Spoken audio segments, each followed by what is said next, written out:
All right, guys, welcome back. It's Independence Weekend, and if you're still wondering where to go or what to do, don't worry, we got you, right?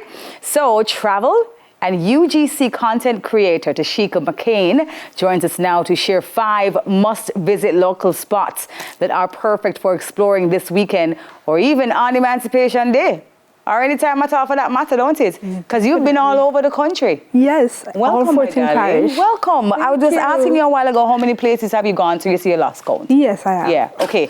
Well, first of all, let me find out from you, how did you get started? Like, what happened? Did you just decide one day, I'm bored, I'm going to visit some places across Jamaica? So it actually was COVID. Okay. We did a road trip to Negril. And, just from the vibe and everybody having fun, we're like, okay, we should do this every month. And we did that every month, month-end. Oh, nice. And that's where, you post the pictures and persons started to fall in love and interact with it. I'm like, wait, I could actually do this more, So I started traveling all around Jamaica, and the rest is just history. I love that. I'm here now. Do you remember the first place you visited? Because you just said a while ago it started during COVID. The first place you went to? Rick's Cafe. Rick's Cafe, okay, in the grill. So we stopped in Alan Bamboo first, and take some shots, and then our main destination was Rick's Cafe. Right, and then we went to a beach called Long Bay Beach along the stretch in Negril. Nice. As a content creator, what was the reception like though to that stop that you showcased? Rick's Cafe, Alan Bamboo, and yeah. So Alan Bamboo is always that special place for Jamaicans, right? Because you go there, you take your pictures, you get a coconut, you get that Jamaican feeling. Yeah. Right, well, Rick's Cafe, if you want that adrenaline, you want to jump off some cliff, seeing that beautiful blue water, it just gives you that vibe, that say, hey, I'm in Jamaica. You're on the most beautiful island anywhere at all in the world. Definitely. Okay. All right. So you are a UGC content creator. For persons who are still catching up with technology and content creation. What does that mean, UGC content creator? So what I've learned is that with creating my own content, persons started asking me, hey, how do you do this, And I found a way where I could create the content for them. I wouldn't have to post it on my page, so I would create the content and give it to them so they can use it for their marketing purposes. Okay, and you do this, can you tell us? Yeah, I did it on the side, so mostly in the US, because that's where the market is mostly, And a lot of Jamaicans are coming on board now, especially when it comes on to Airbnbs, right? Because you always want to be marketing. You don't want to always carry somebody in and say, hey, stay, spend a 2-night. You want to always have a content that you can post it, say, hey, we're having a discount this weekend or that weekend. Okay, so tie that into being a travel vlogger and a content creator, right? In terms of who do you do that UGC for? So as I was saying, I do it a lot for Airbnb. For Airbnb? Yes. Right, okay. So that's what you do largely. But in terms of a stop like Holland Bamboo, would you do that for somebody? Like a destination where? Well, so that would come into play. For instance, a travel agent lives overseas. Got it, right? Okay. And they want to showcase Jamaica to their followers. They are not physically in Jamaica. So I can plan the itinerary, go to the places and create that video for them, a list of video and say, hey, this is yours to use. Because I've done that. Yeah. Well, it says here that you've garnered over 170,000 followers on Instagram. My gosh, when you saw those numbers going up, how did you feel based on, just you enjoying yourself and exploring Jamaica? For me, I was like, wait, what is this? Because I lost my original page. And I had to start it over. Really? So, seeing that, it kind of give you that way, like, hey, I'm grateful. Because I've come so far, and people really trust me to share my experience with them.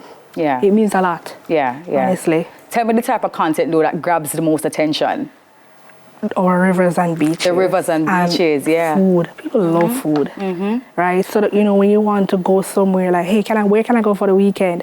I have a day off. Where can I go? I want to go to a river or a beach. What's the closest place? Or maybe they want to go all the way to Negril. Yeah, well, that's the reason why you're here to tell us. Give us the 5 spots now. T, let's talk about it. I have here on my list YS Falls. You've been there, done that, right? Tell us about it. I love YS Falls. Why? It's family friendly. Because there's a pool, right? And for persons that want to, go to the falls, they can climb the falls. And if you want a little adrenaline, you can do the zip line over the waterfall, which is absolutely beautiful. Really? It's scary? amazing. Is it scary? No. Okay. No. Okay, so YS is located where? St. Elizabeth. St. Elizabeth, all right. And it is a cost to get inside there? Yes, the last time I checked, it was around 1,750 for adults. Okay.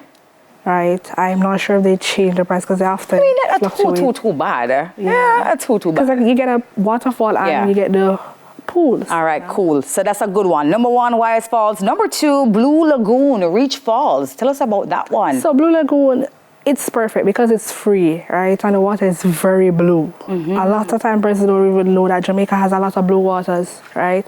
Reach Falls is just that gem. If you want to stay at the falls or you want to do a hike further up where the water gets blue and bluer, you know, but leave it to the person that can swim. Yeah. Where is it located? In Portland. In Portland. Okay, got it. All right, this other one says pretty close, 876. Is it that close though? Yes, it is for persons in Kingston and St. Andrew or, St. Catherine. It's right in Garden Town. I love it because you get that real Jamaican feeling.